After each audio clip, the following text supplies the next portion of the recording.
everyone, welcome back to my channel Fashion Beauty with Jay।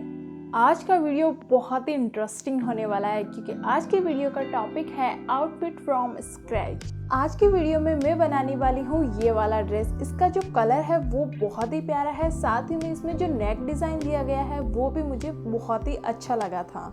इस dress की sleeves भी बहुत ही प्यारी है, बट थोड़ा सा कंफर्ट जोन देखते हुए मैं इसकी स्लीव्स में थोड़ा बहुत चेंजेस करने वाली हूँ। इस आउटफिट के लिए मुझे ये रेयॉन फैब्रिक का सेम कलर का कपड़ा मिल गया था। ये मैंने लोकल मार्केट से ही खरीदा है, जो कि मुझे पड़ा है 80 रुपये मीटर, और मैंने ये टोटल ख़रीदा है 4 मीटर, तो मुझे कुल मिला के ये 320 रुपये का पड़ा है। क्योंकि इस आउटफिट को मैं खुद ही स्टिच कर रही हूँ तो मुझे स्टिचिंग का भी कोई भी चार्ज नहीं देना पड़ेगा, तो ये ड्रेस मेरे और भी सस्ती पड़ेगी। ऑनलाइन ये ड्रेस 1750 रुपये में मिल रही है, तो देखते हैं कि हमसे ये ड्रेस कितने में रेडी होती है। इस आउटफिट पे जो मैं दुपट्टा कैरी करने वाली हूँ वो भी मैंने लोकल मार्केट से ही खरीदा है और उसकी प्राइस है 200।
मेरा ये पूरा आउटफिट 520 रुपये में बन के रेडी हो चुका है और ये ड्रेस ऑनलाइन मिल रही है 1750 रुपये में। आई होप आपको ये वीडियो पसंद आया होगा। अगर अच्छा लगा है तो please like, share and subscribe.